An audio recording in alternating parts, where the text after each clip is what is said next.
this historic event. It is a true privilege to contribute to our nation's democratic process. And thank you all for watching.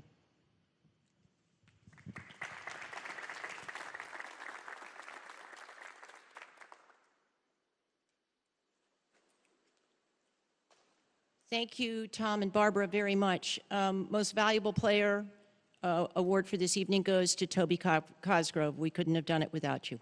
Thank you.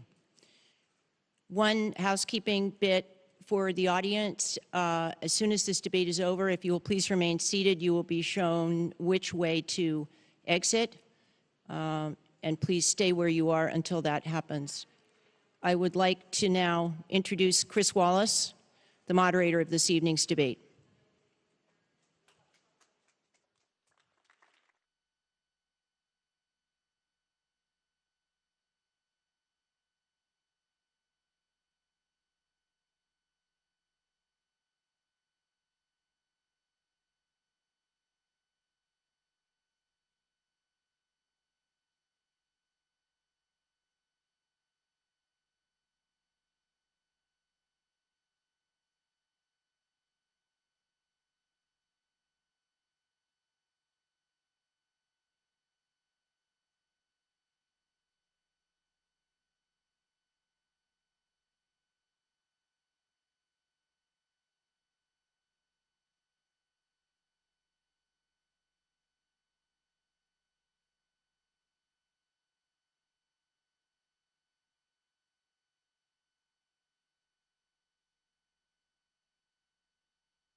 Good evening from the Health Education campus of Case Western Reserve University and the Cleveland Clinic.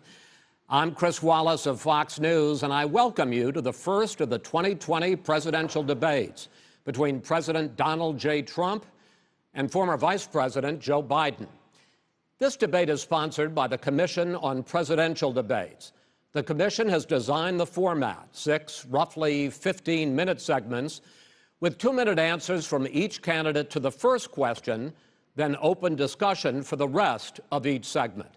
Both campaigns have agreed to these rules. For the record, I decided the topics and the questions in each topic. I can assure you, none of the questions has been shared with the commission or the 2 candidates. This debate is being conducted under health and safety protocols designed by the Cleveland Clinic, which is serving as the health security advisor to the commission for all 4 debates. As a precaution, both campaigns have agreed the candidates will not shake hands at the beginning of tonight's debate. The audience here in the hall has promised to remain silent. No cheers, no boos or other interruptions, so we, and more importantly you, can focus on what the candidates have to say. No noise except right now, as we welcome the Republican nominee, President Trump, and the Democratic nominee, Vice President Biden.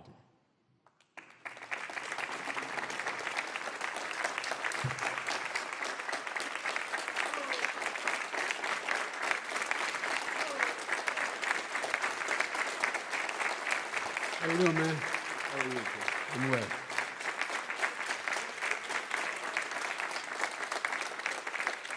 Gentlemen, a lot of people have been waiting for this night, so let's get going. Our first subject is the Supreme Court. President Trump, you nominated Amy Coney Barrett over the weekend to succeed the late Ruth Bader Ginsburg on the court. You say the Constitution is clear about your obligation and the Senate's to consider a nominee to the court.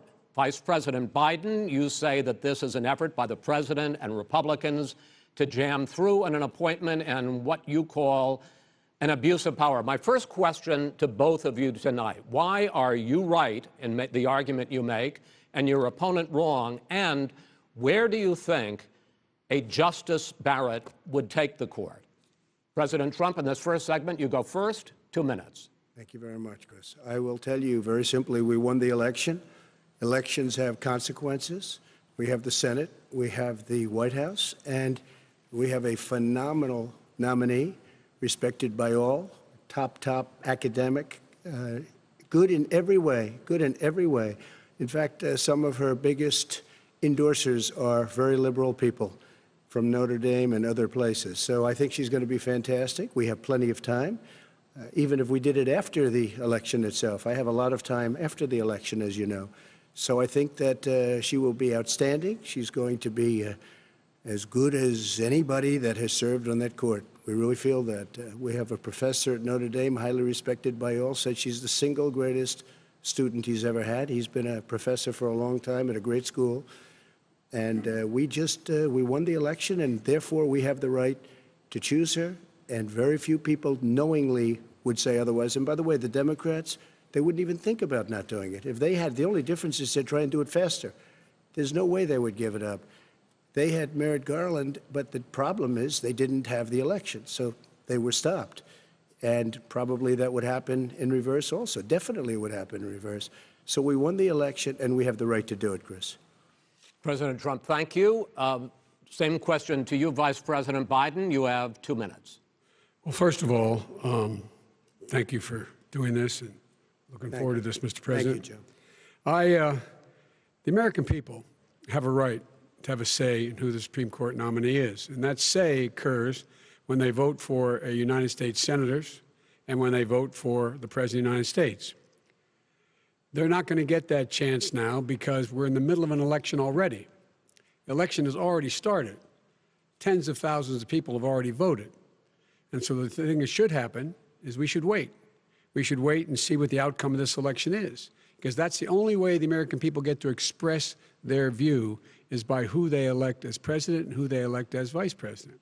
Now, what's at stake here is the president's made it clear he wants to get rid of the Affordable Care Act. He's been running on that, he ran on that, and he's been governing on that.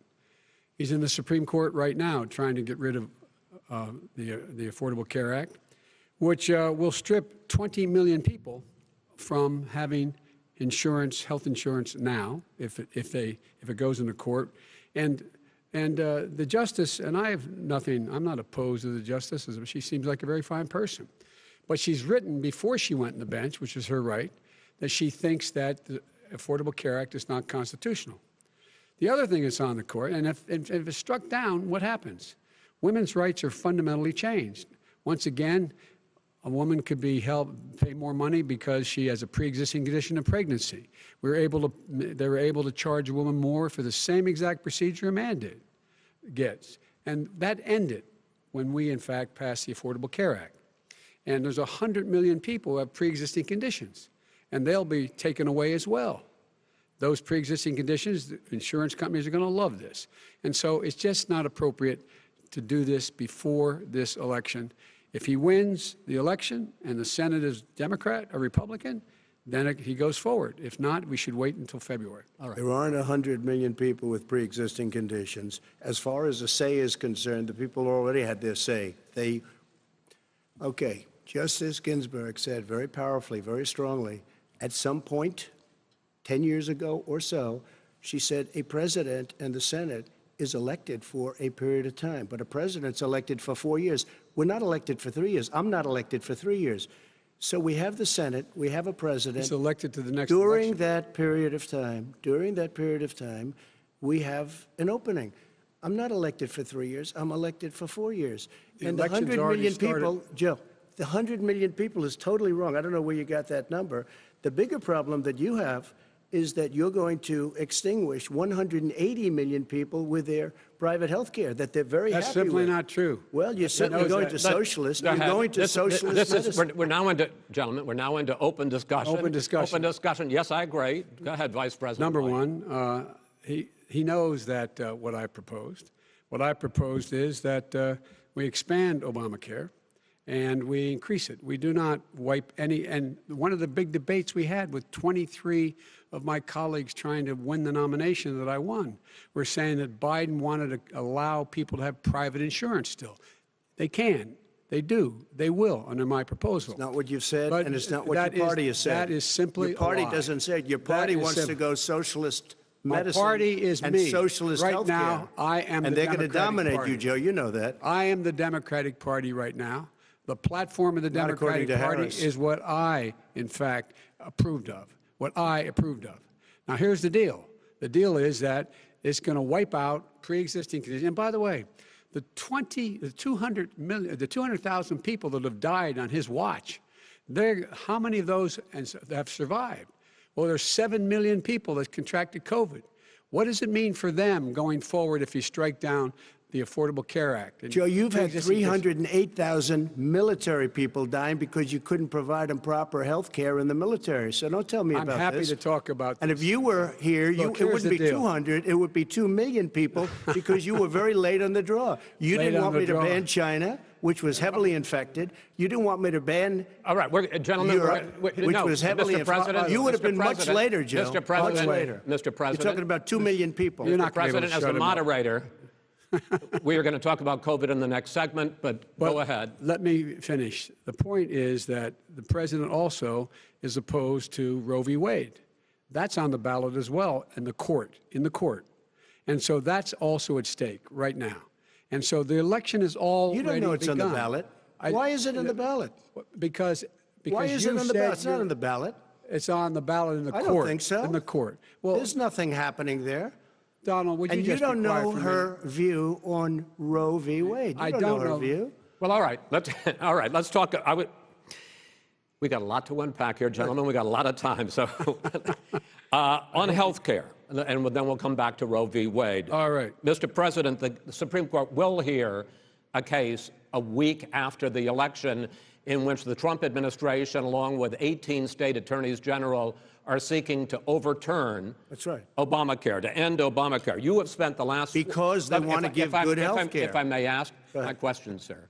Good health care. Over the last 4 years, you have promised to repeal and replace Obamacare, but you have never in these 4 years come up with a plan, a comprehensive plan to replace Obamacare. Of course I have.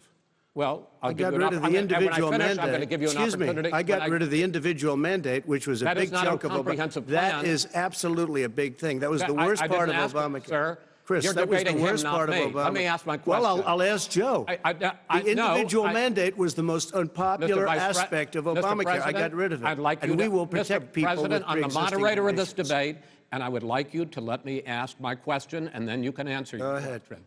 You, in the course of these 4 years, have never come up with a comprehensive plan to replace Obamacare, and just this last Thursday, you signed a largely symbolic executive order to protect people with pre-existing conditions 5 days before this debate. So my question, sir, is what is the Trump health care plan? Fine. Well, first of all, I guess I'm debating you, not him, but that's okay. I'm not surprised. Let me just tell you something, that there's nothing symbolic.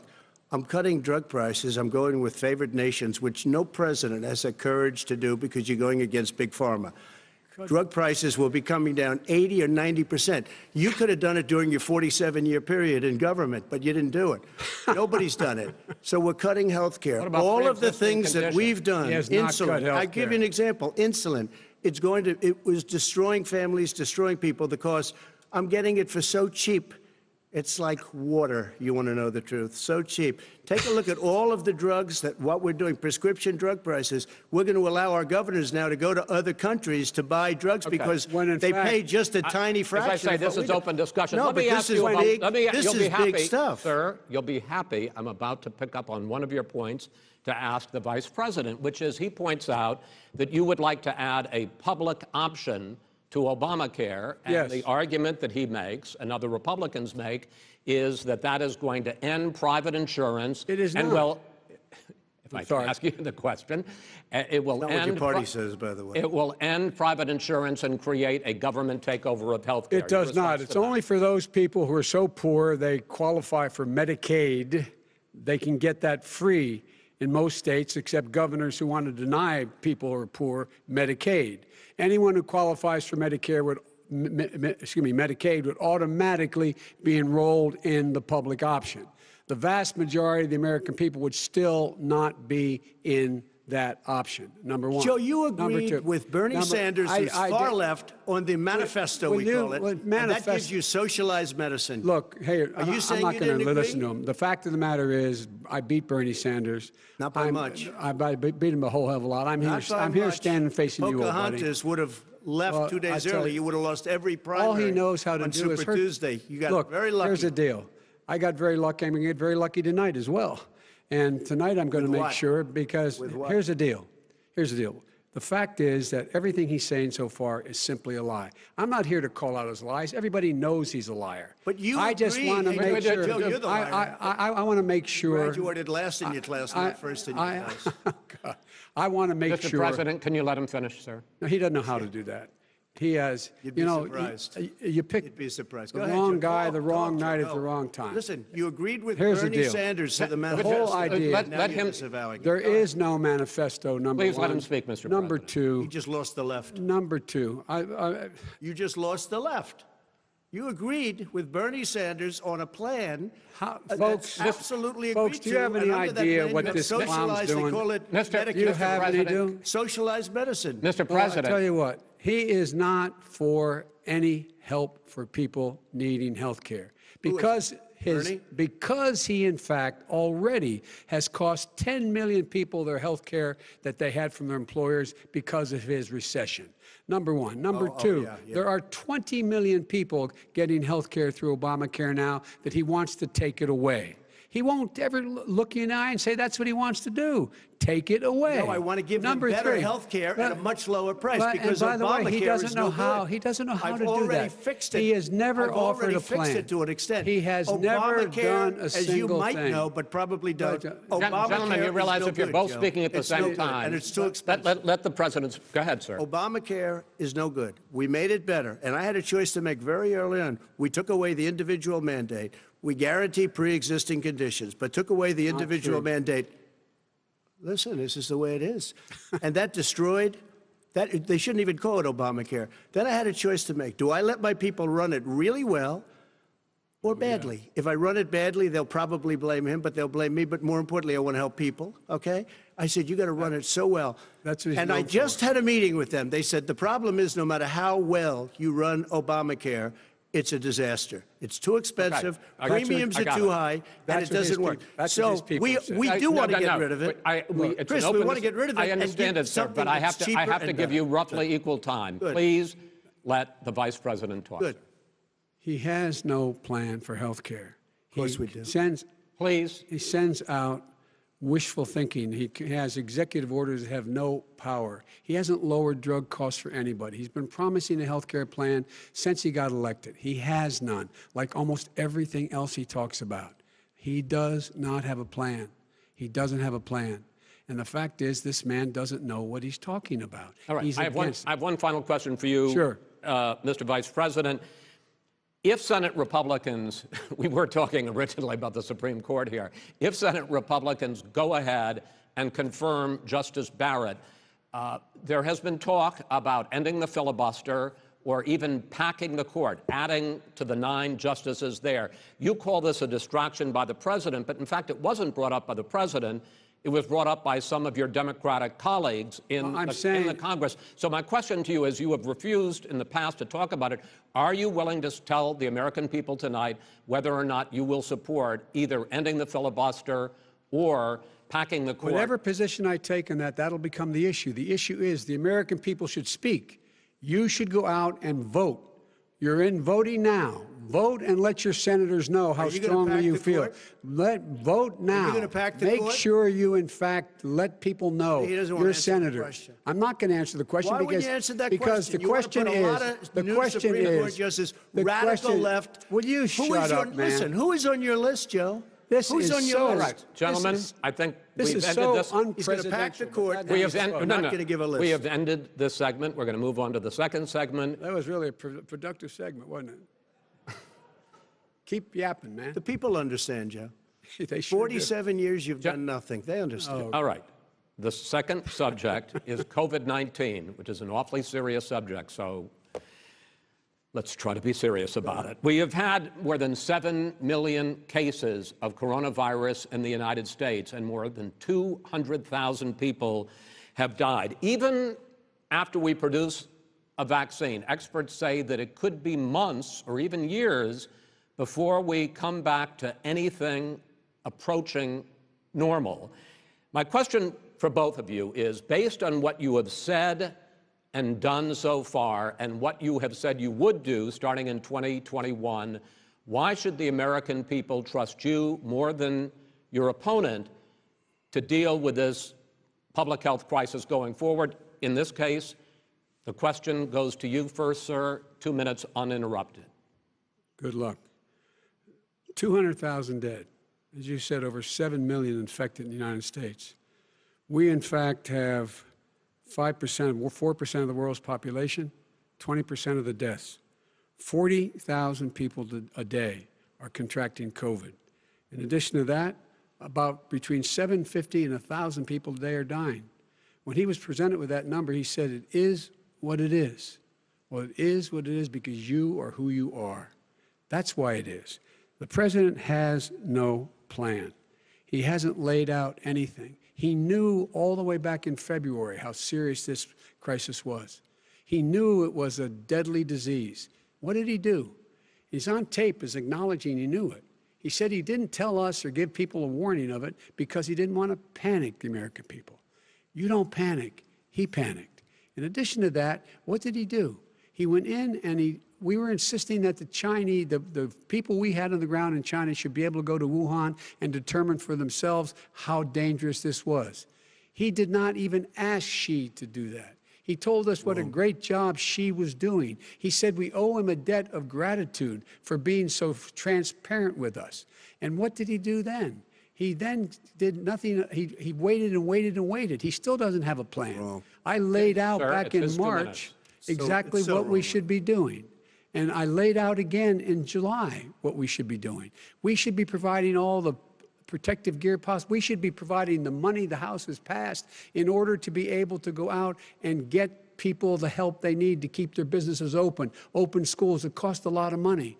You should get out of your bunker and get out of the sand trap and get in your golf course and go in the Oval Office and bring together the Democrats and Republicans and fund what needs to be done now to save lives. So if we would have listened to you... You have 2 minutes, sir. If we would have listened to you, the country would have been left wide open. Millions of people would have died, not 200,000, and one person is too much. It's China's fault. It should have never happened. They stopped it from going in, but it was China's fault. And by the way, when you talk about numbers, you don't know how many people died in China. You don't know how many people died in Russia. You don't know how many people died in India. They don't exactly give you a straight count, just so you understand. But if you look at what we've done, I closed it, and you said he's xenophobic. He's a racist, and he's xenophobic because you didn't think I should have closed our country. Wait a minute. It says 2 minutes. You didn't think we should have closed our country because you thought it was terrible. You wouldn't have closed it for another 2 months. By my doing it early, in fact, Dr. Fauci said, President Trump saved thousands of lives. Many of your Democrat governors said, President Trump did a phenomenal job. We worked with the governor. Oh, really? Go take a look. The governors said I did a phenomenal job. Most of them said that. In fact, people that would not be necessarily on my side said that. President Trump did a phenomenal job. We did. We got the gowns. We got the masks. We made the ventilators. You wouldn't have made ventilators. And now we're weeks away from a vaccine. We're doing therapeutics already. Fewer people are dying when they get sick. Far fewer people are dying. We've done a great job. The only thing I haven't done a good job, and that's because of the fake news. No matter what you say to them, they give you bad press on it. It's just fake news. They give you good press. They give me bad press because that's the way it is, unfortunately. But let me just tell you something. I don't care. I've gotten used to it. But I'll tell you, Joe, you could never have done the job that we did. You don't have it in your blood. You could have never done that job. I know how to do the job. I know how to get the job Well, you didn't do very well in swine flu. H1N1, you were a disaster. Your own chief of staff said you were a disaster. 14,000 people died, not 200,000. There was no economic recession. Sir, you made a there was no recession. You made a point. Let him answer. And there was no one. We didn't shut down the economy. This is his economy he shut down. The reason it's shut down is because, look, you folks at home, how many of you got up this morning and had an empty chair at the kitchen table because someone died of COVID? How many of you were in a situation where you lost your mom or dad and you couldn't even speak to them? You had a nurse holding a phone up so you could, in fact, say goodbye. You would have lost far more people. Far more people. And you would have been. And by the way, your own his own CDC director says we could lose as many as another 200,000 people between now and the end of the year. And he held up. He said, if we just wear a mask, we can save half those numbers. Just a mask. And by the way, in terms of the whole notion of a vaccine. We're for a vaccine, but I don't trust him at all, nor do you. I know you don't. What we trust is a scientist. You don't trust Dr. Johnson Fauci. Johnson, Pfizer? Okay, by the way, gentlemen, let me move on to questions about the future, because you both have touched on two of the questions I'm going to ask. Focusing on the future first, President Trump, you have repeatedly either contradicted or been at odds with some of your government's own top scientists. The week before last, the head of the Centers for Disease Control, Dr. Redfield, said it would be summer before the vaccine would become generally available to the public. You said that he was confused and mistaken. Those were your two words. Yeah. But Dr. Slaoui, the head of your Operation Warp Speed, has said exactly the same thing. Are they both wrong? Well, I've spoken to the companies, and we can have it a lot sooner. It's a very political thing because people like this would rather make it political than save lives. It is a very political thing. I've spoken to Pfizer. I've spoken to all of the people that you have to speak to. We have great Moderna, Johnson & Johnson, and others. They can go faster than that by a lot. become very political because the left, or I don't know if I call So them you're left, I don't know suggesting what I that call the them. head of your Operation Warp Speed, Dr. Slawi? I disagree with him. Yeah, no, I disagree with both of them.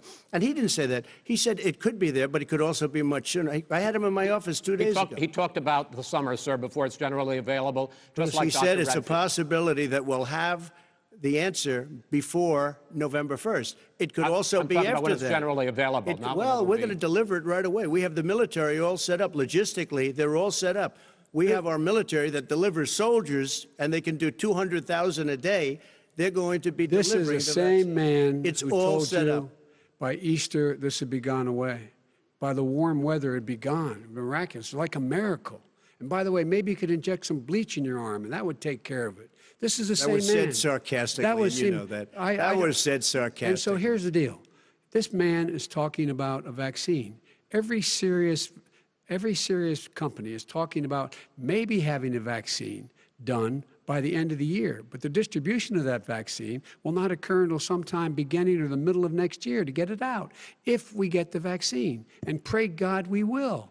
Pray God we will. Mr. Vice President, I want to pick up, though. You'll have on the that. vaccine I sooner want to than pick that. up on this question, though. You say the public can trust the scientists, but they can't trust President Trump. In fact, you said that again tonight. Your running mate, Senator Harris, goes further, saying the public health experts, quote, will be muzzled, will be suppressed.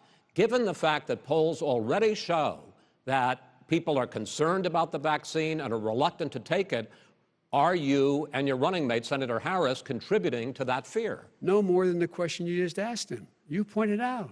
He puts pressure and disagrees with his own scientists. But you're saying Everybody you can't, knows. or Senator And Harris is saying no, you can't trust the scientists. No, you can trust the scientists. She didn't say that. You can't trust She said the public health did say experts, that. quote, will be muzzled, will be Yes. suppressed. Well, that's what he's going to try to do. But there's millions of scientists, there's thousands of scientists out there, like here at this great hospital, that don't work for him. Their job doesn't depend on him. That's not, they're the people, and by I the way. spoke to the and Fauci, scientists that are in charge. By the way. They will have the vaccine very soon. Let him finish. Do you believe for a moment what he's telling you in light of all the lies he's told you about the whole issue relating to COVID?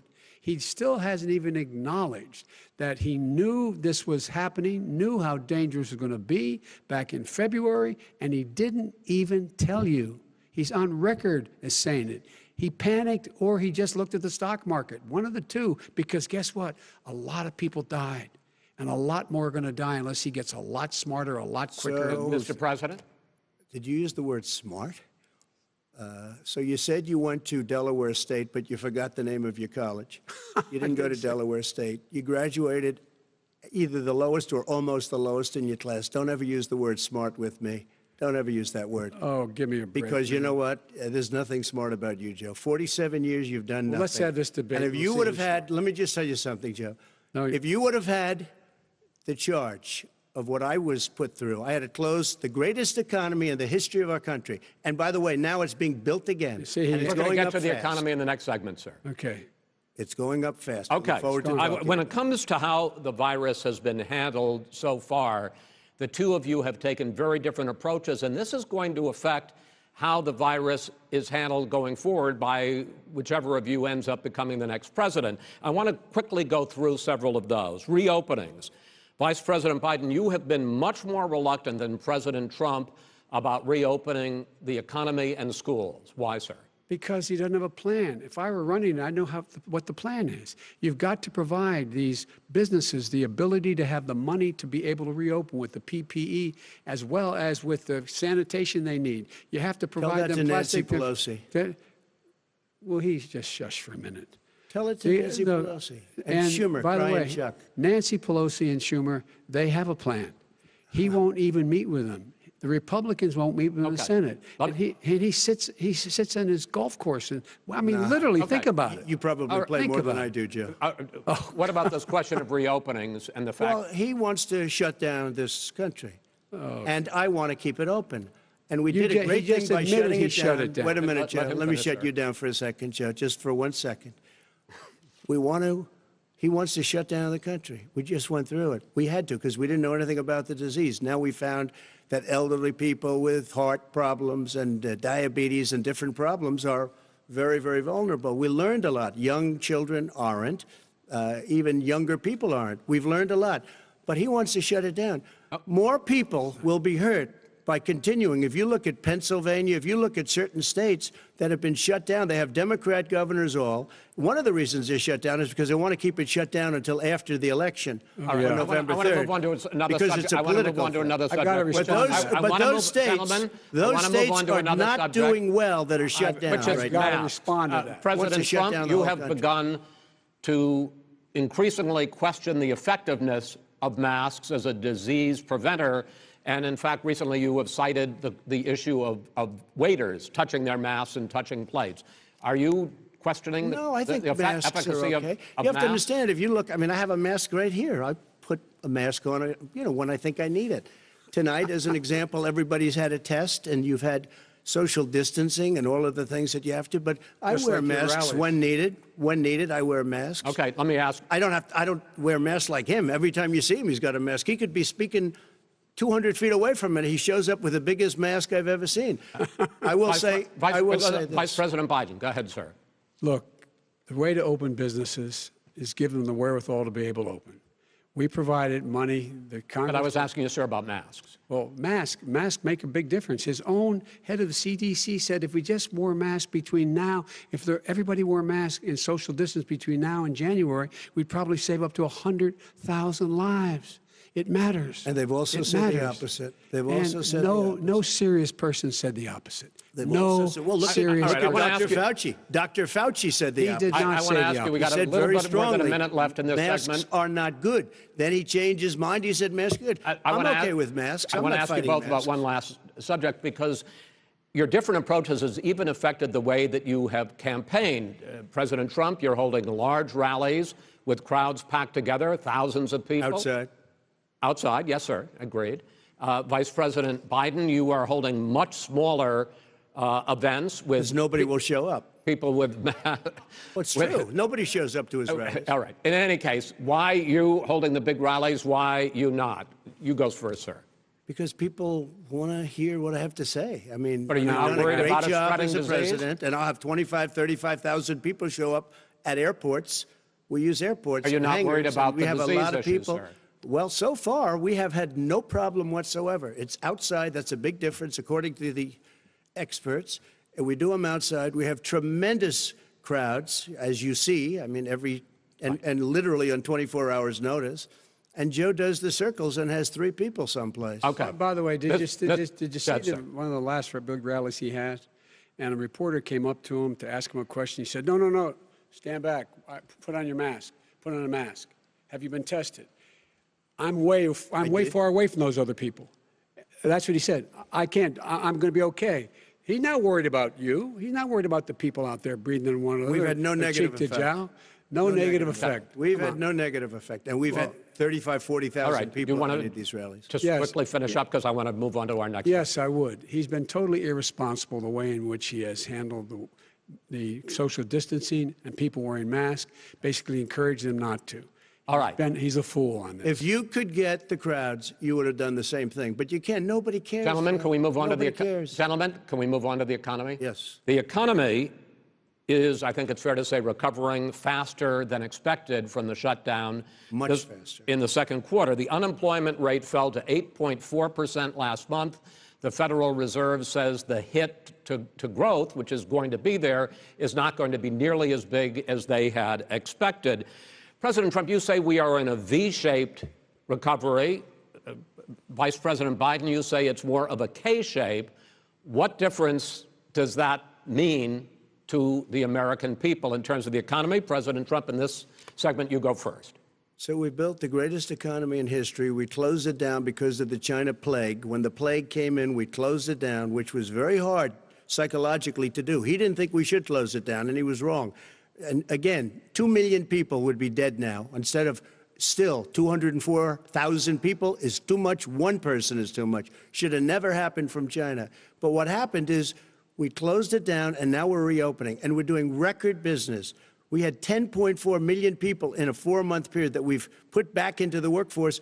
That's a record the likes of which nobody's ever seen before. And he wants to close down he will shut it down again. He will destroy this country. You know, a lot of people, between drugs and alcohol and depression, when you start shutting it down, you take a look at what's happening in some of your Democrat-run states where they have these tough shutdowns. And I'm telling you, it's because they don't want to open it. One of them came out last week, you saw that. Oh, we're going to open up on November 9th. Why November 9th? Because it's after the election. They think they're hurting us by keeping them closed. They're hurting people. People know what to do. They can social distance, they can wash their hands, they can wear masks, they can do whatever they want. But they got to open these states up. When you look at North Carolina, when you look, and these governors are under siege, Pennsylvania, Michigan, and a couple of others, you got to open these states up. It's not fair. You're talking about almost, it's like being in prison. And you look at what's going on with divorce, look at what's going on with alcoholism and drugs. It's a very, very sad thing. And he'll close down the whole country. This guy will close down the whole country and destroy our country. Our country is coming back incredibly well, setting records as it does it. We don't need somebody to come in and say, let's shut it down. All right. Your 2 minutes, sir. We're now moved to you. As I said, posing the question, the president says it's a V-shaped recovery. You say it's a K-shaped recovery. What's the difference? The difference is millionaires and billionaires like him in the middle of the COVID crisis have done very well. Billionaires have made another $300 billion because of his profligate tax proposal, and he only focused on the market. But you folks at home, you folks living in Scranton and Claymont and all the small towns and working class towns in America, how well are you doing? This guy paid a total of $750 in taxes. Sir, wait, no, sir, it's just wrong yeah, I understand. You've agreed to the 2 minutes, so please let him have it. Do I get my time back? The fact is that he has, in fact, worked on this in a way that he's going to be the first president of the United States to leave office having fewer jobs in his administration than when he became president. Fewer jobs than when he became president. First one in American history.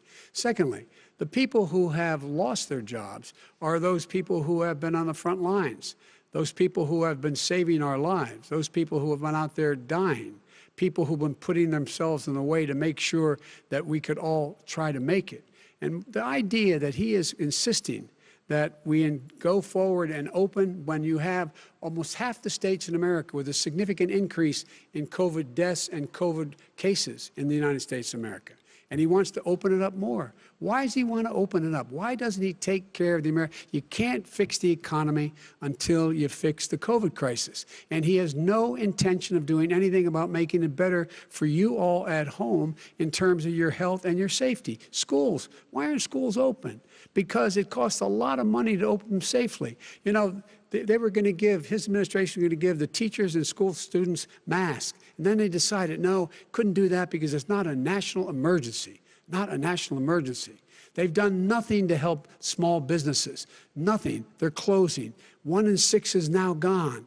He ought to get on the job and take care of the needs of the American people so we can open safely. All right. Your time is up, sir. Well, we are going to get to... I have to respond to that. Well, you both had 2 minutes, sir. Excuse me, he made a statement. So did you. People want their schools, people want their schools open. They don't want to be shut down. They don't want their state shut down. They want their restaurants. I look at New York. It's so sad what's happening in New York. It's almost like a ghost town, and I'm not sure it can ever recover what they've done in New York.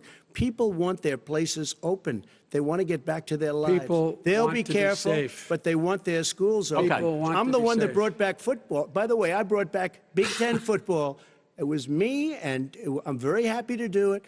And all right, people of Ohio are very proud of me. And you know how I found out? When he took a phony ad. Gentlemen, we're going to get to your economic plans going forward in a moment. But first, Mr. President, as you well know, there's a new report that in 2016, the year you were elected president, and 2017, your first year as president, that you paid $750 a year in federal income tax each of those years.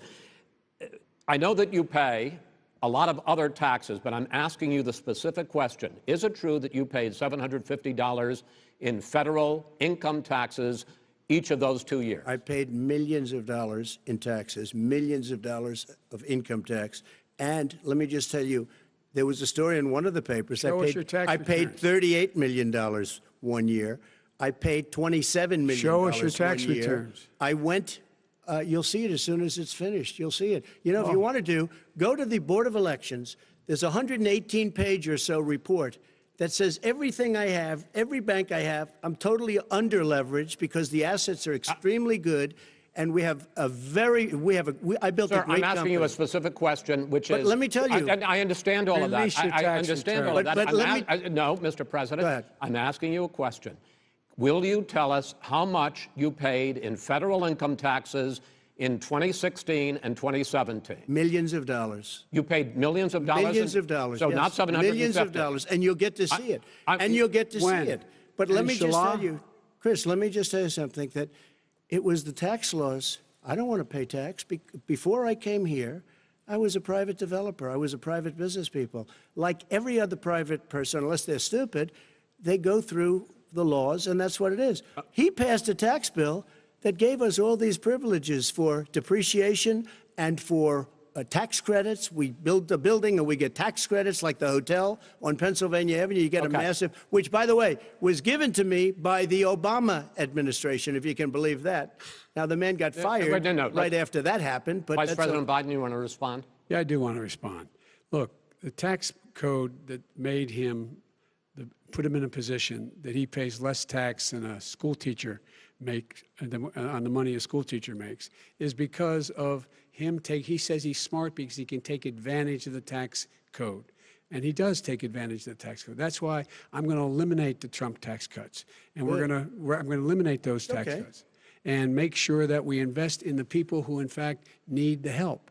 People out there need help. But why didn't you do it over the last 25 years? Because you weren't president. Because you weren't president screwing things up. You were a senator. And You're by the way, worst you were president America has ever had. Hey, Come Joe, on. let me just tell you, Joe. I've done more in 47 months. I've done more than you've done in 47 years, Joe. We've done things that you never even thought of doing, including fixing the broken military that you gave me, including taking care of your vets. Mr. President, we're talking about the economy. I'd like to ask you about your plans going forward, because, Mr. Vice President, your economic plan, if you were to be elected president, focuses a lot on big government, big taxes, big spending. I want to focus first on the taxes. You propose more than $4 trillion over a decade in new taxes on individuals making more than $400,000 a year and on corporations. President Trump says that that kind of an increase in taxes is going to hurt the economy as it's just coming out of a recession. Well, just take a look at what the analysis done by Wall Street firms. Points out that my economic plan would create 7 million more jobs than his in 4 years, number one.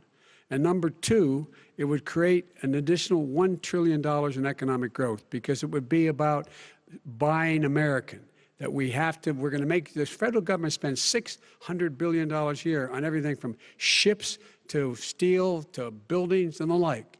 And under my proposal, we're going to make sure that every penny of that has to be made by a company. But respectfully, sir, I'm talking about taxes, not spending. By the way, I'm going to eliminate a significant number of the tax. I'm going to make the corporate tax 28%. It shouldn't be 21%. You have 91 companies, in the Fortune 500, who don't pay a single penny in tax, making billions of dollars. Why didn't you do it before when you were vice president with Obama? Because you, in fact, passed that.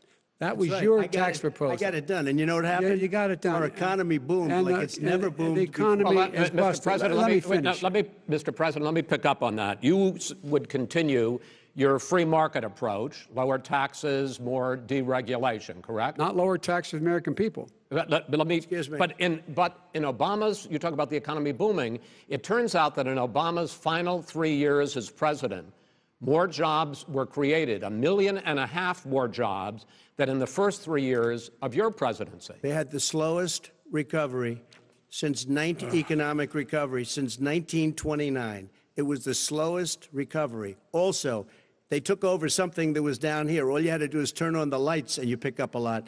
But they had the slowest economic recovery since 1929. Let me tell you about the stock market. When the stock market goes up, that means jobs. It also means 401ks.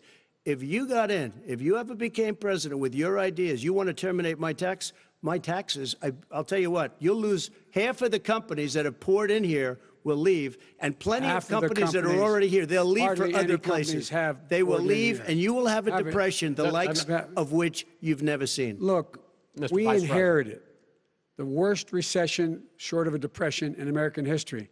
I was asked to bring it back. We were able to have an economic recovery that created the jobs you're talking about. We handed him a booming economy. He blew it. It wasn't he booming. Blew it. He blew it wasn't booming. It was the weakest recovery Well, sir, is it since fair to, wait, 1929. is it fair to say he blew it when, in When fact, there was COVID came in. when there was record low unemployment before COVID? Yeah, but because what he did, even before COVID, manufacturing went in the hole.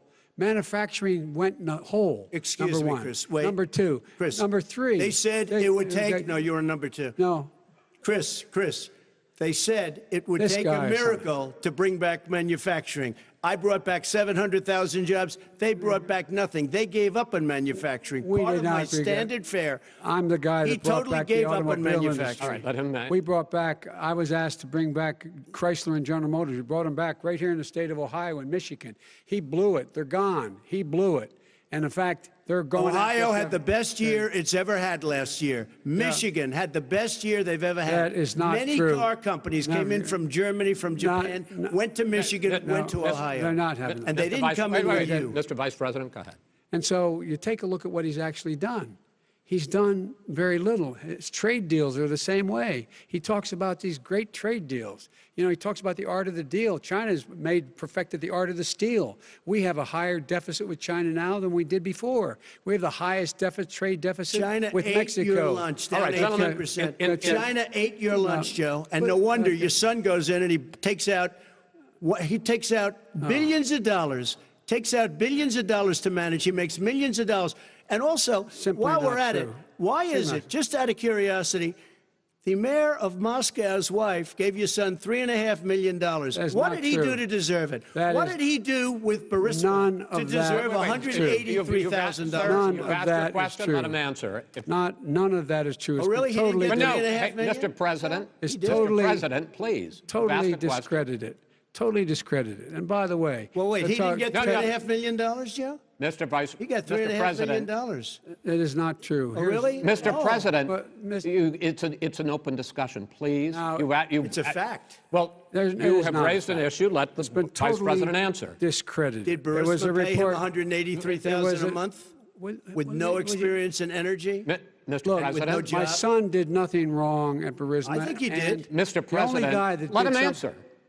He doesn't want to let me answer because he knows I have the truth. His position has been totally, thoroughly discredited. who? And The Ukraine, media? By everybody. Well, by the By the media, media, by our because they refuse to allies, by talk the about it World because they're Bank, embarrassed. by everyone has discredited. Matter of fact, even the people President, who please stop. testified under oath. So let me under ask you oath, this, under- Joe. under No, oath. go ahead, Mr. I'm listening to Even you. the people under. He got $3.5 million from testified- Moscow. He testified under oath in his administration, said, I did my job and I did it very well. Oh, I really? did it I'd like honorably. to know who they are. Well, I'll give you the list I'll of the fire people who them. testified. No, go ahead, sir. Sure, you've already fired most of them because they did a good job. Some people don't well, do a good here's job. With you, Go they ahead. say- You get here's the wait a deal. minute. You get the final word, Mr. Well, it's hard to get any word in with this clown. Excuse me, this. Hey, this let me just person. tell you, No. I'm Mr. President. $3.5 Mr. million, President. Joe. That is simply. Why did not he true. deserve $3.5 million It from did- Moscow? Look, here's the deal.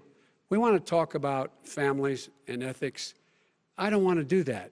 I mean, his family we could talk about all night. His family's My already. family, No, let him go. my family already lost wrote- a fortune by That's coming right. down Go and ahead. helping Go us ahead. with Go ahead, government. sir. And that's such a. they're right that's here. a- Mr. that's President. such Every a great. single one of them lost This a is not fortune about by President. my coming and family or helping his us with family. It's government. about your family, They the didn't collect American people. $3.5 million He for doesn't. nothing. That's not true. It doesn't want to talk about what you need. You, the American people. It's about you. That's what we're talking about. you here. should All right, Not that's the end of the Shouldn't have segment. taken the money. We're moving on. He didn't take them. Well, Vice it's a very- President, but Chris, no, can I be honest? It's a very important Try to be question. honest. No, That's He a good stood thing. up. No, he stood up, the answer to and the he question is threatened no. Ukraine, No, sir. with $1 billion if you don't That get rid of is the troops. You know what? You're- absolutely wait, not stop. You're on true. tape doing it. You're going to Not have true. Gentlemen, Is- I hate to raise Chris, my voice, he's but on it seems tape. to be, why should I be different than the two of you?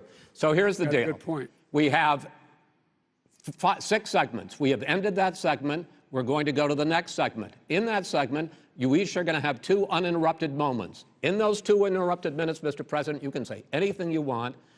I'm going to ask a question about race, but if you want to answer about something else, go ahead. But I think that the country would be better served if we allowed both people to speak with fewer interruptions. I'm appealing to you, sir, to do that. Well, and him too. Well, frankly, you've been doing more interrupting Well, that's than he all right, has. but he does plenty. Well, less than, sir, less there's than, plenty. no, less than you have. Let's please continue on. The issue of race. Vice President Biden, you say that President Trump's response to the violence in Charlottesville 3 years ago, when he talked about very fine people on both sides, was what directly led you to launch this run for president. Oh, yeah, sure. President Trump, you have often said that you believe you have done more for Black Americans than any president, with the possible exception of Abraham Lincoln. My question for the 2 of you is, why should voters trust you rather than your opponent to deal with the race issues facing this country over the next 4 years? Vice President Biden, you go first. It's about equity and equality. It's about decency. It's about the Constitution.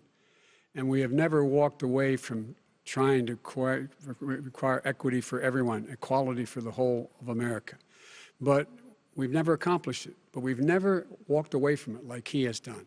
It is true. The reason I got in the race is when those people, close your eyes, remember what those people look like coming out of the fields carrying torches, their veins bulging, just spewing anti-Semitic bile, and accompanied by the Ku Klux Klan. A young woman got killed.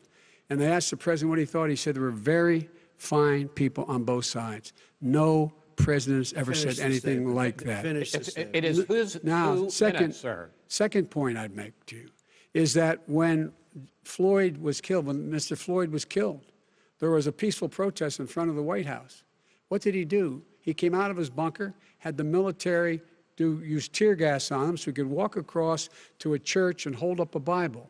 And then what happened after that? The bishop of that very church said that it was a disgrace. The general who was with him said all he ever wants to do is divide people, not unite people at all. This is a president who has used everything as a dog whistle to try to generate racist hatred, racist division. This is a man who, in fact, you talk about helping African Americans. 1 in 1,000 African Americans has been killed because of the coronavirus. And if he doesn't do something quickly, by the end of the year, 1 in 500 will have been killed. 1 in 500 African Americans. This man is a savior of African Americans. This man cares at all. This man's done virtually nothing. Look, the fact is that you have to look at what he talks about. You have to look at what he did. And what he did has been disastrous for the African American community. So, President Trump, you have 2 minutes. Why should Americans trust you over your opponent to deal with he racism? did a crime bill, 1994, where you call them super predators, African Americans, the super predators, and they've never forgotten it. They've never forgotten it, Joe. No, sir, it's his 2 minutes. So you did that, and they call you a super predator, and I'm letting people out of jail now that you have treated the African American population community, you have treated the Black community about as bad as anybody in this country. You did the 1990, and that's why, if you look at the polls, I'm doing better than any Republican has done in a long time, because they saw what you did. You call them super predators, and you've called them worse than that, because you look back at your testimony over the years, you've called them a lot worse than that. As far as the church is concerned, and as far as the generals are concerned, we just got the support of 250 military leaders and generals, total support. Law enforcement, almost every law enforcement group in the United States. I have Florida, I have Texas, I have Ohio, I have Portland. The sheriff just came out today and he said, I support President Trump. I don't think you have any law enforcement. You can't even say the word law enforcement, because if you say those words, you're going to lose all of your radical left supporters. And why aren't you saying those words, Joe? Why don't you say the words law enforcement? Because you know what? If they called us in Portland, we would put out that fire in a half an hour, but they won't do it because they're run by radical left Democrats. If you look at Chicago, if you look at any place you want to look, Seattle, They heard we were coming in the following day, and they put up their hands, and we got back Seattle. Minneapolis, we got it back, Joe, because we believe in law and order, but you don't. The top 10 cities and just about the top 40 cities are run by Democrats and in many cases radical left, and they've got you wrapped around their finger, Joe, to a point where you don't want to say anything about law and order. And I'll tell you what, the people of this country want and demand law and order, and you're afraid to even say it. All right. I want to return to the question of race. Vice President Biden, after the grand jury in the Breonna Taylor case decided not to charge any of the police with homicide, you said it raises the question, quote, whether justice could be equally applied in America. Do you believe that there is a separate but unequal system of justice for blacks in this country? Yes, there is. There's systemic injustice in this country, in education and work and in law enforcement and the way in which it's enforced. But look, the vast majority of police officers are good, decent, honorable men and women. They risk their lives every day to take care of us. But there are some bad apples. And when they occur, when they find them, they have to be sorted out. They have to be held accountable. They have to be held accountable. And what I'm going to do as President of the United States is call together an entire group of people at the White House, well, everything from the civil rights groups to the police officers, to the police chiefs, and we're going to work this out. We're going to work this out so we change the way in which we have more transparency in when these things happen. These cops aren't happy to see what happened to George Floyd. These cops aren't happy to see what happened to Breonna Taylor. Most don't like it. But we have to have a system where people are held accountable. And by the way, violence in response is never appropriate. Never appropriate. Peaceful protest is. Violence is never appropriate. All right. What is peaceful protest? When they run through the middle of a town and burn down your stores and kill people all over the place, and you say peaceful protest? President Trump, No, it's I'm not not, asking, but you say it is. President Trump, I'd like to continue with the issue of race. Please. I promise we're going to get to the issue of law and order in a moment. Fine. This month, your administration directed federal agencies to end racial sensitivity training that addresses white privilege or critical race theory. Why did you decide to do that, to end racial sensitivity training? And do you believe that there is systemic racism in this country, sir? I ended it because it's racist. I ended it because a lot of people were complaining that they were asked to do things that were absolutely insane, that it was a radical revolution that was taking place in our military, in our schools, all over the place, and you know it, and so does everybody else. And he would know. What is radical about racial sensitivity training, sir? If you were a certain person, you had no status in life. It was sort of a reversal. And if you look at the people, we were paying people hundreds of thousands of dollars to teach very bad ideas and, frankly, very sick ideas. And really, they were teaching people to hate our country. And I'm not going to do that. I'm not going to allow that to happen. We have to go back to the core values of this country. They were teaching people that our country is a horrible place, it's a racist place, and they were teaching people to hate our country. And I'm not going to allow that to happen. Vice President Biden? Nobody's doing that. He's the racist. You just don't know. Here's the deal. I know a lot more about this than he does. Let him finish. The fact is that there is racial insensitivity. People have to be made aware of what other people feel like, what insults them, what is demeaning to them. It's important that people know they don't want to. Many people don't want to hurt other people's feelings, but it makes a big difference. It makes a gigantic difference in the way a child is able to grow up and have a sense of self-esteem. It's a little bit like how this guy and his friends look down on so many people. They look down their nose on people like Irish Catholics like me and grew up in Scranton. They look down on people who don't have money. They look down on people who are of a different faith. They look down on people who are a different color. In fact, we're all Americans. The only way we're going to bring this country together is bring everybody together. There's nothing we cannot do if we do it together. We can take this on and we can defeat racism in America. President Trump, sir. During the Obama-Biden administration, there was tremendous division. There was hatred. You look at Ferguson, you go to many places. Look at Oakland. Look what happened in Oakland. Look what happened in Baltimore. Look what happened. Frankly, it was more violent than what I'm even seeing now. Oh, my but Lord. the reason This is is that ridiculous. the Democrats that run these Absolutely cities ridiculous. don't want to talk like you about law and order. Violent and you crime, still haven't mentioned. violent Are you in crime. favor of law and order? I'm in favor of law. You follow Are you it in and a little favor bit of of law order. and order? Go Yes, ahead, I'm say in it. favor. You Everybody's asked a in favor question, of let him finish. law and order. Lose his Law lefty. and Let order. him, let him answer. Law and order with justice, where people get treated fairly. And the fact of the matter is, violent crime went down 17%, 15% in our administration. All right. It's gone up on his watch. Went down much more in ours. All right, we're He now, is president of Mr. the President, United you're going States to of China, America. we Mr. were President, breaking every record in the book. Mr. President, you're going to be very happy because And we're now going to excuse talk me, about law and order. Places we had trouble were Democratic-run cities. That's and exactly states. my question. Democratic- There has been a dramatic increase in homicides in America this summer particularly, and you often blame that on Democratic mayors and Democratic governors, but in fact there have been equivalent spikes in Republican-led cities like Tulsa and Fort Worth. So the question is this really a party issue? I think it's a party issue. You can bring in a couple of examples, but if you look at Chicago, what's going on in Chicago, where 53 people were shot and 8 died shot. If you look at New York, where it's going up like nobody's ever seen anything, the numbers are going up 100, 150, 200%.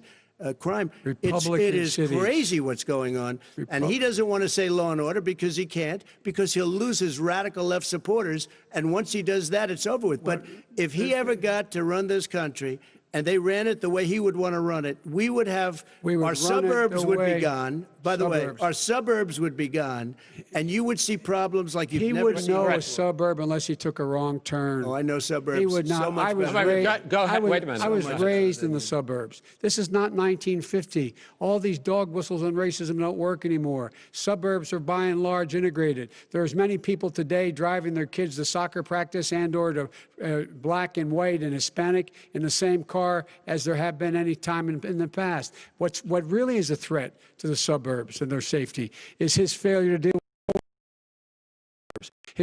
deal with the environment. They're being flooded. They're being burned out because his refusal to do anything. That's why the suburbs are in trouble. I do want to talk about this issue of law and order, though. And in the joint recommendation that came from the Biden-Bernie Sanders task force, you talked about, quote, reimagining policing. Yeah. First of all, what does reimagining policing mean, and do you support? It means. Let me, if I might finish the question. What does reimagining policing mean, and do you support the Black Lives Matter call for community control of policing?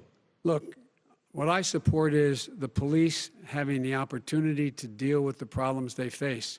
And I'm totally opposed to defunding the police offices. As a matter of fact, local police, the only one defunding it, his budget calls for a $400 million cut in local law enforcement assistance.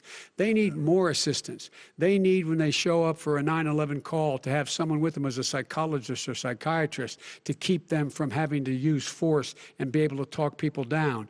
We have to have community policing like we had before, where the officers get to know the people in the communities. That's when crime went down. It didn't go up, it went down. And so we have to be engaged. That's not what they're talking about, Chris. That's not what they're talking about. He's talking about defunding the police. That is not true. He doesn't have any law support. Look, he has no law enforcement that's support. Not true. Almost that's nothing. Look. Oh, really? Who do you have? Name one group that supports you. Name one group that came out and supported you. Go ahead.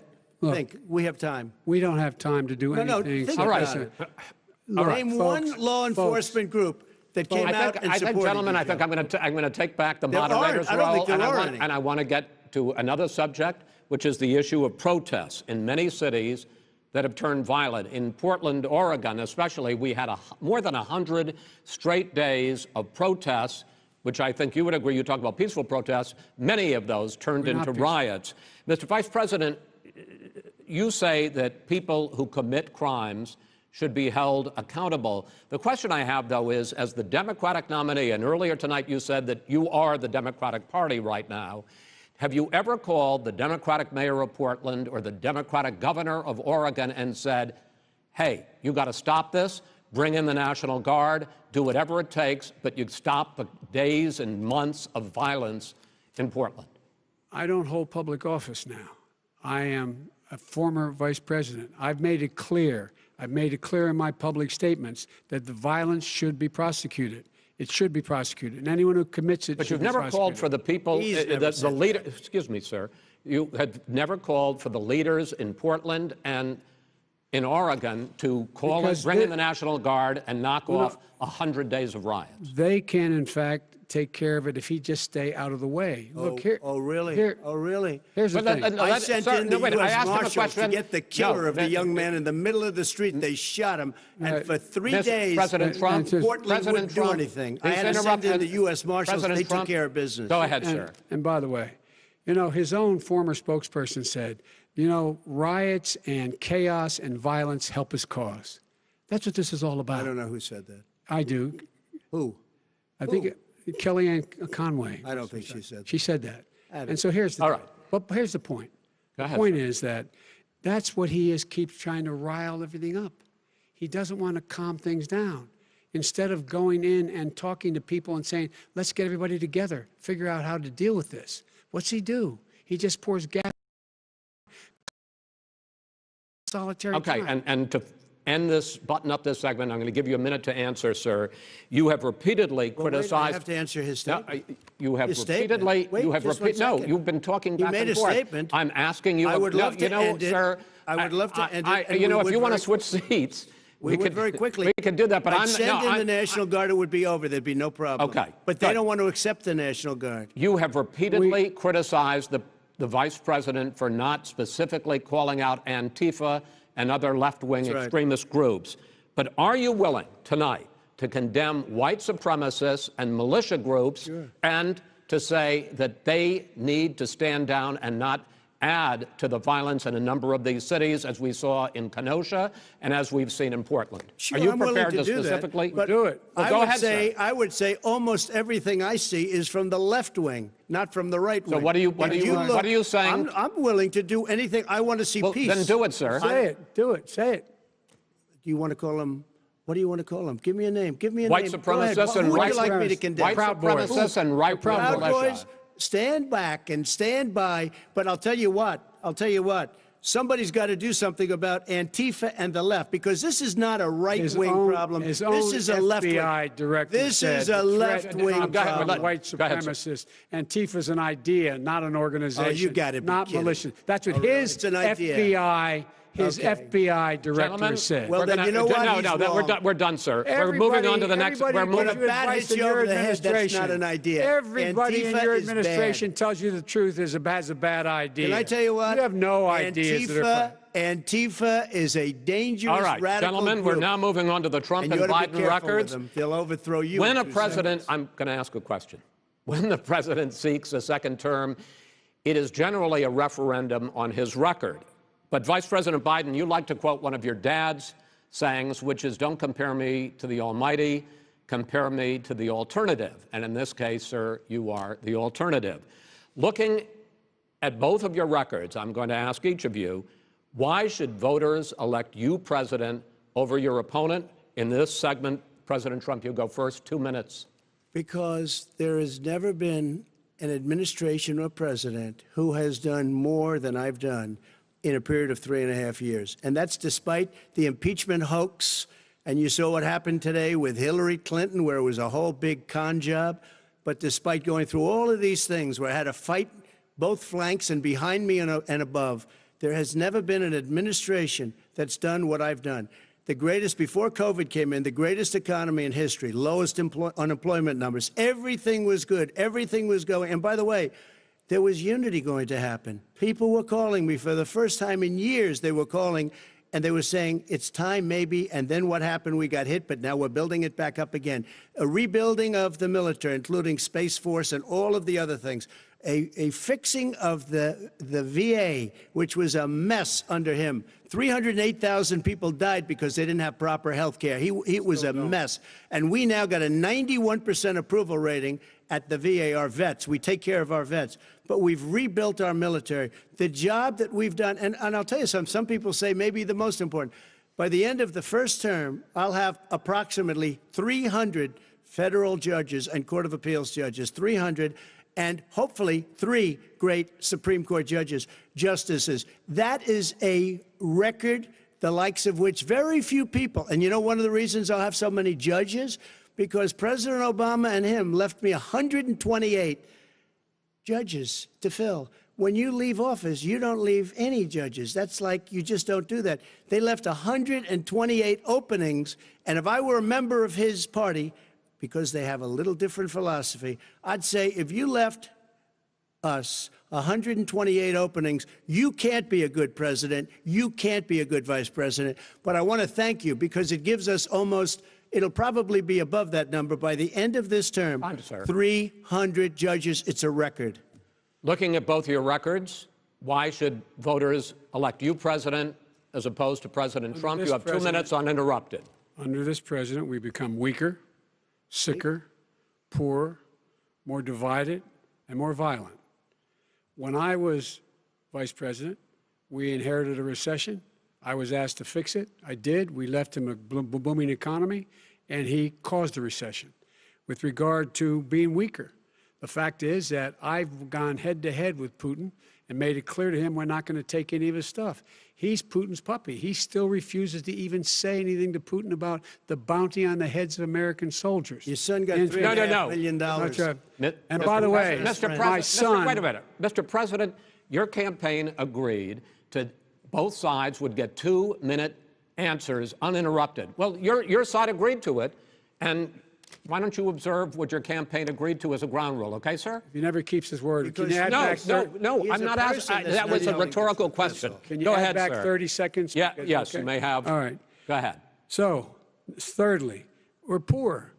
The billionaires have gotten much more wealthy by a tune of over $300 to $400 billion more just since COVID. You in the home, you got less. You're in more trouble than you were before. In terms of being more violent, when we were in office, there were 15% less violence in America than there is today. He's president of the United States. It's on his watch. And with regard to more divided, the nation can't stay divided. We can't be this way. And speaking of my son, the way you talk about the military, the way you talk about them being losers and being and just being suckers. My son was in Iraq. He spent a year there. He got the Bronze Star. He got the Conspicuous Service Medal. He was not a loser. He was a patriot, and the people left behind there were heroes. Really? And I resent. Are you talking like about hell. Hunter? Are you talking about I'm Hunter? talking about my son, Bo Biden. You're talking about. I don't know Bo. I know Hunter. Yeah, Hunter you know got Bo. Hunter got thrown out of the military. He was thrown out, dishonorably discharged. That's not true. He For wasn't dishonorably. cocaine use. And he didn't have a job until you became vice president. And once you None of became that vice is president, true. he made a fortune in Ukraine, in China, in Moscow, That is simply and various not other places. true. He My made a son, fortune. my son, and he didn't have a job. My son, like a lot of people we know at home, had a drug problem. He's overtaken it. He's fixed it. He's worked on it, and I'm proud of him. But why was he proud of given my tens son. of millions All of right. dollars? But he wasn't given All right. tens of millions of He was dollars. given That is tens of totally, millions of that's been dollars. totally President Trump, you've already been totally discredited. We've already been through this. I think the American people would rather hear about more substantial So do I. subjects. Well, you know, as the moderator, sir, I'm going to make a judgment call here. Gets $3.5 million from the Let's mayor talk about, of Moscow. Let's talk That is about not true. Gentlemen, That report is totally Why did he get discredited. it? Mitt Romney on that committee said it wasn't worth taxpayers' money, that report. It was written for political reasons. You know, I'd like to talk about climate change. So would I. Okay. The forest fires in the West are raging now. They have burned millions of acres. They have displaced hundreds of thousands of people. When state officials there blame the fires on climate change, Mr. President, you said, I don't think the science knows. Over your 4 years, you have pulled the U.S. out of the Paris Climate Accord. You have rolled back a number of Obama environmental records. What do you believe about the science of climate change, and what will you do in the next 4 years to confront it?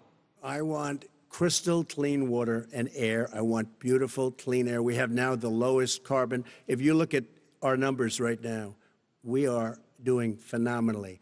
But I haven't destroyed our businesses. Our businesses aren't put out of commission. If you look at the Paris Accord, it was a disaster from our standpoint. And people are actually very happy about what's going on because our businesses are doing well. As far as the fires are concerned, you need forest management in addition to everything else.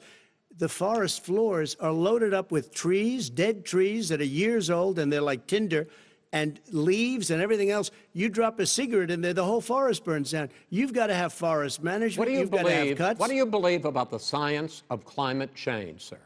I believe that we have to do everything we can to have immaculate air, immaculate water, and do whatever else we can that's good. You know, we're planting 1 billion trees, the Billion Tree Project, and it's very exciting for a lot of people. That human pollution, greenhouse gas emissions contributes to the global warming of this planet? I think a lot of things do, but I think to an extent, yes. I think to an extent, yes. But I also think we have to do better management of our forests. Every year, I get the call, California's burning. California's burning. If that was cleaned, if you had forest management, good forest management, you wouldn't be getting those calls. You know, in Europe, they have forest cities. They're called forest cities. They maintain their forests. They manage their forests. I was with the head of a major country. It's a forest city. He said, sir, we have trees that are far more, they ignite much easier than California. There shouldn't be that problem. I spoke with the governor about it. I'm getting along very well with the governor. But I said, you know, at some point, you can't every year have hundreds of thousands of acres of land just burned to the ground. That's burning down because of a lack of management. But, sir, if you believe in the science of climate change, why have you rolled back the Obama Clean Power Plan, which limited carbon emissions in power plants? Why have you relaxed? Because it was driving energy prices through the sky. Why have you relaxed fuel economy standards that are going to create more pollution from cars and trucks? Well, not really, because what's happening is the car is much less expensive and it's a much safer car, and you're talking about a tiny difference. And then what would happen, because of the cost of the car, you would have at least double and triple the number of cars purchased. We have the old slugs out there that are 10, 12 years old. If you did that, the car would be safer. It would be much cheaper by $3,500. In the case of California, they've simply ignored. No, but you would take a lot of cars off the market because people would be able to afford a car.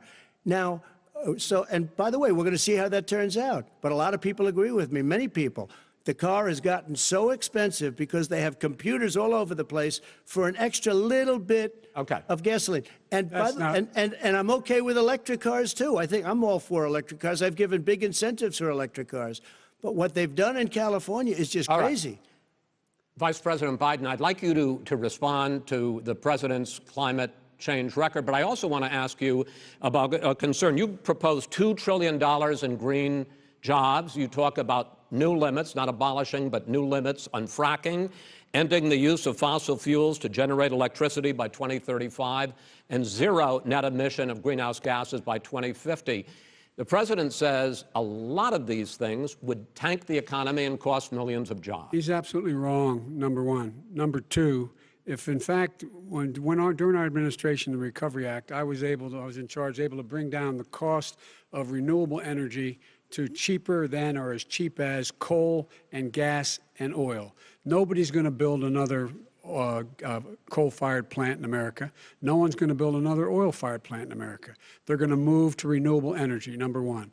Number two, we're going to make sure that we are able to take the federal fleet and turn it into a fleet that's run on their electric vehicles. Making sure that we can do that, we're going to put 500,000 charging stations and all of the highways that we're going to be building in the future. We're going to build an economy that, in fact, is going to provide for the ability us to take 4 million buildings and make sure that they, in fact, are weatherized in a way that, in fact, they'll emit significantly less gas and oil because the heat will not be going out. There's so many things that we can do now to create thousands and thousands of jobs. We can get to net zero in terms of energy production by 2035. Not only not costing people jobs, creating millions of good paying jobs, not $15 an hour, but prevailing wage, by having a new infrastructure that, in fact, is green. And the first thing I will do, I will rejoin the Paris Accord. I will join the Paris Accord because with us out of it, look what's happening. It's all falling apart. And talk about someone who has no relationship with foreign policy. Brazil, the rainforests of Brazil are being torn down, are being ripped down. More carbon is absorbed in that rainforest than every bit of carbon that's emitted in the United States. Instead of doing something about that, I would be gathering up and making sure we had the countries of the world coming up with $20 billion and say, here's $20 billion. Stop tearing down the forest. And if you don't, then you're going to have significant economic consequences. What about the argument that President Trump basically says that you have to balance environmental interests and economic interests, and he's drawn his line? Well, he hadn't drawn a line. He still, for example, makes sure that he wants to make sure that methane's not a problem. You can now emit more methane without it being a problem. Methane. This is a guy who says that you don't have to have mileage standards for automobiles that exist now. This is the guy who says that, well, the fact that it's all true. And here's the deal. He's talking about the Green New Deal, and it's not $2 billion or $20 billion, as you said. It's $100 trillion. I'm talking about where they want to rip down buildings and rebuild the building. No, it's the dumbest, most ridiculous. Where airplanes are out of business, where two-car systems are out, where they want to take out the cows too. You know, that's not true either, right? This is a $100 trillion. Look, that's more money than our country could make in 100 years if we're not going to the case. All right, let me destroy our because country. I actually, wait a minute, sir. I actually have studied your plan, and it includes upgrading 4 million buildings, weatherizing 2 million homes over 4 years, building 1.5 million energy-efficient homes. So the question becomes, the president is saying, I think some people who support the president would say that sounds like it's going to cost a lot of money and hurt the economy. What it's going to do is going to create thousands and millions of jobs, good-paying jobs. But let him finish, sir. $100 billion. The fact is, it's going to create millions of good-paying jobs, and these tax incentives for people to weatherize, which he wants to get rid of. It's going to make the economy much safer. Look how much we're paying now to deal with the hurricanes. By the way, he has an answer for hurricanes. He said maybe we should drop a nuclear weapon on them. They may. I never said that. That's at all. he did say. You made it up. And here's the deal. You make up. We are going to be in a position where we can create hard, good jobs by making sure the environment is clean and we all are in better shape. We spend billions of dollars now, on floods, hurricanes, rising seas. We're in real trouble. Look what's happened just in the Midwest with these storms that come through and wipe out entire sections and counties in Iowa. That didn't happen before. They're because of global warming. We make up 15% of the world's problem. We, in fact, but the rest of the world, we've got to get them to come along. That's why we have to get back into the Paris Accord. All right, gentlemen. Wait a minute, Chris. So why didn't he do it for 47 years? You were vice president. Why didn't you get the world? China sends up real dirt into the air. Russia does. India does. They all do. We're supposed to be good. And by the way, he made a couple of statements. The Green New Deal is $100 trillion. That is not not $20 my billion. plan. That's the Green well, New you want to Deal rebuild every is building. not my plan. You want to rebuild every. If he knew anything about, if he knew anything he made a about, statement about the military. He said I said something about the military. He and his friends made it up, and then they went with it. I never said it. Okay. That is what not he true. did is You're he done in said this segment. he called the military Mr. Vice President, stupid bastards. I and he did said not it on say tape. that. He said Mr. stupid Please, bastards. He sir, said it. stop. I would never I say would that. Play to the it. military. Play it. Go ahead. You're Mr. on Vice tape. President answered his final question. The final question is, I can't remember which of all his rantings. I'm having a little trouble myself. But and about the economy and about this question of what it's going to cost. The economy. I mean, the Green New Deal and the idea of what your environmental Green New changes Deal, will do. The Green New Deal will pay for itself as we move forward.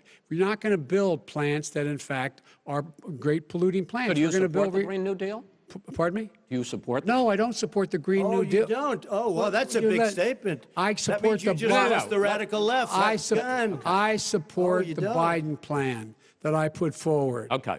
The Biden plan, which is different than what he calls the radical Green New Deal. All right, gentlemen, final segment, election integrity. As we meet tonight, millions of Americans are receiving mail-in ballots or going to vote early.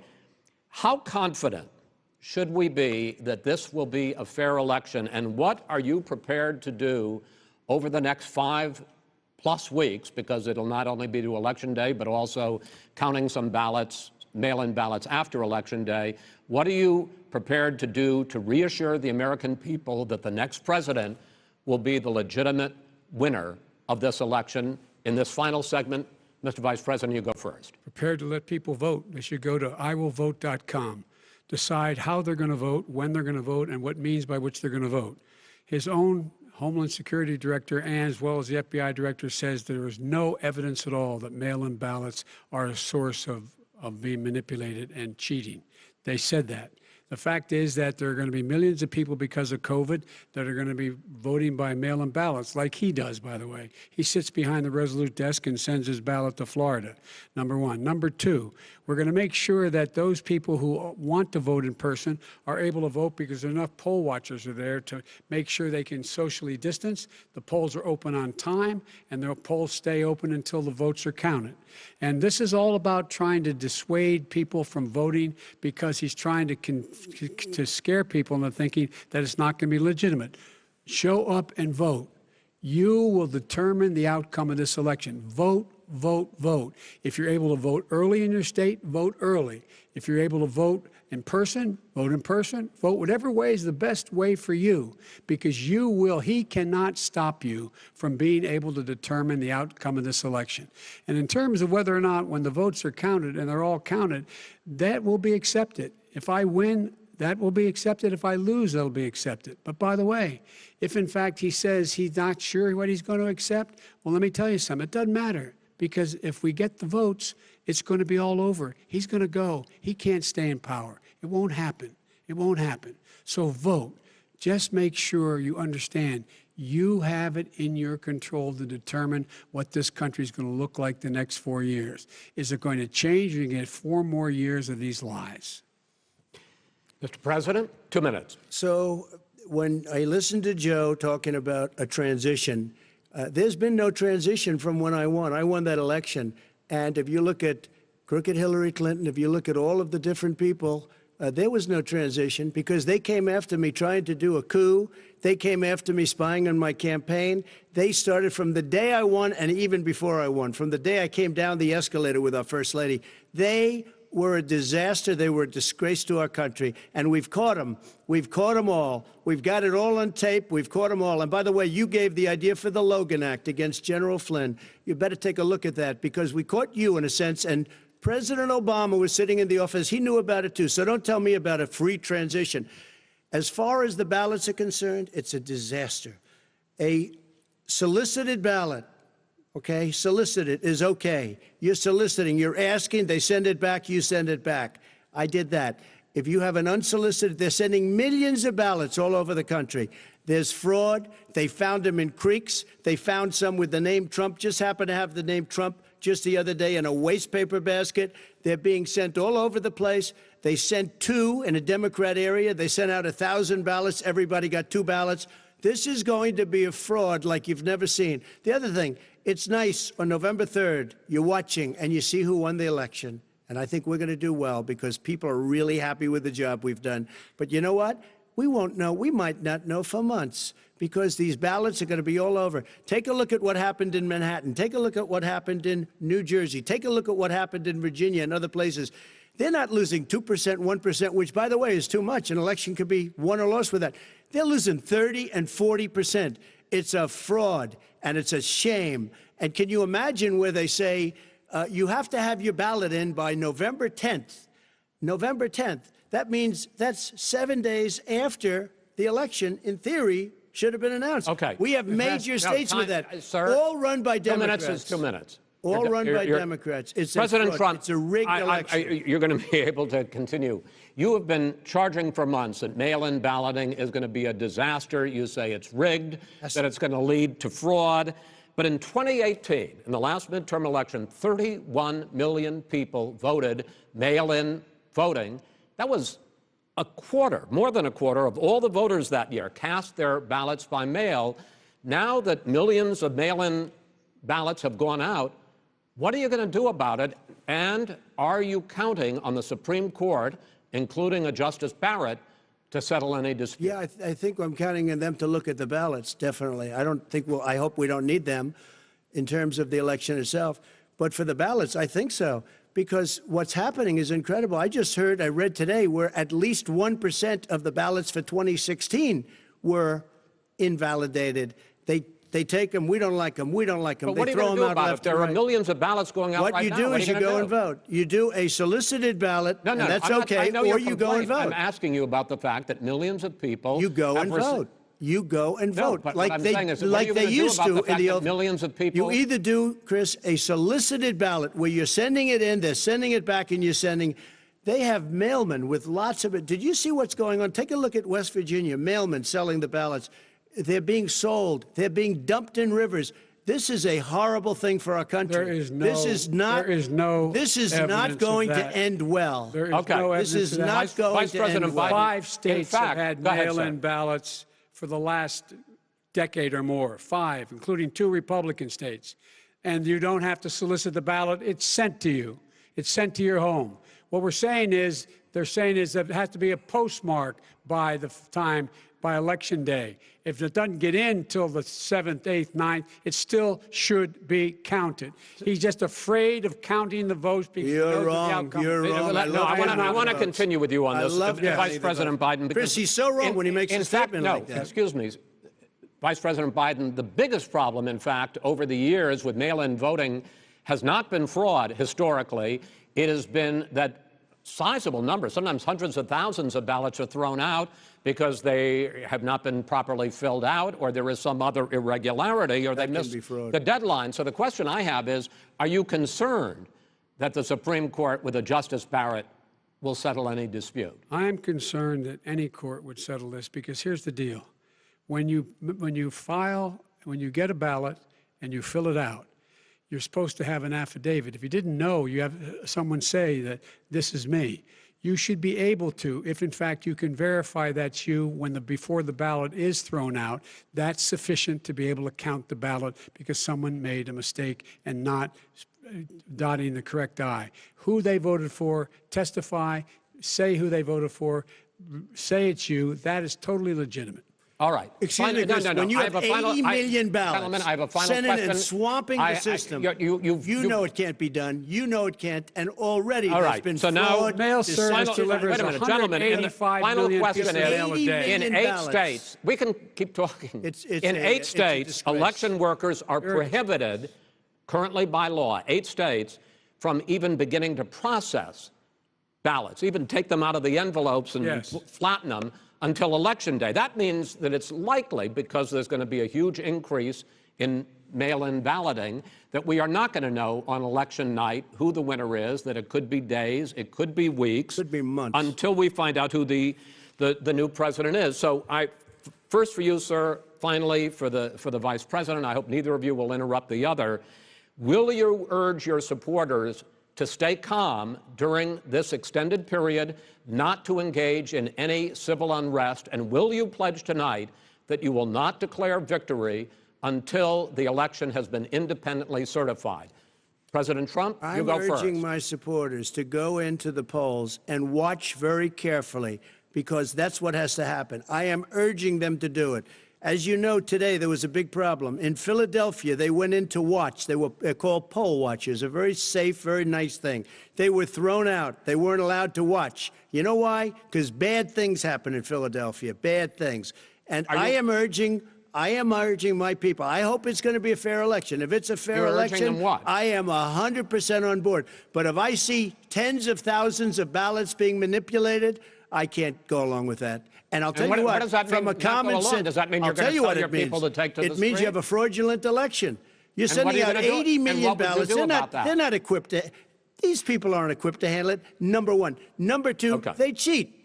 They cheat. Hey, they found ballots in a waste paper basket 3 days ago, and they all had the name military ballots. They were military. They all had the name Trump on them. Vice President you think Biden, that's good? Vice President Biden, final question for you. Will you urge your supporters to stay calm while the vote is counted, and will you pledge not to declare victory until the election is independently certified? Yes, and here's the deal.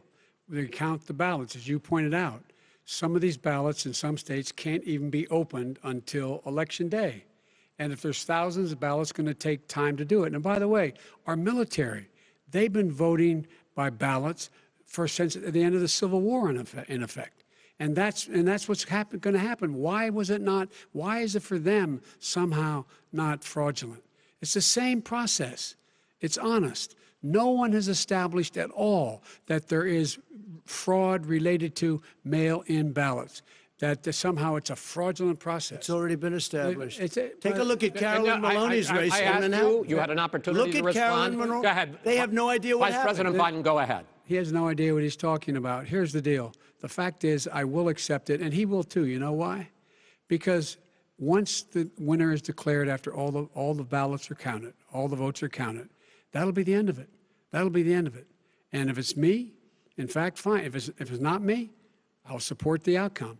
And I'll be a president not just for the Democrats. I'll be a president for Democrats and Republicans.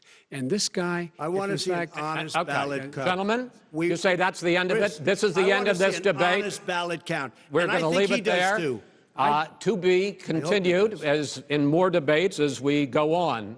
President Trump, Vice President Biden, it's been an interesting hour and a half. I want to thank you both for participating in the first of 3 debates that you have agreed to engage in. We want to thank Case Western Reserve University and the Cleveland Clinic for hosting this event. The next debate, sponsored by the Commission on Presidential Debates, will be 1 week from tomorrow, October 7th, at the University of Utah in Salt Lake City. The 2 vice presidential nominees, Vice President Mike Pence and Senator Kamala Harris, will debate at 9 p.m. Eastern that night. We hope you watch. Until then, thank you and good night.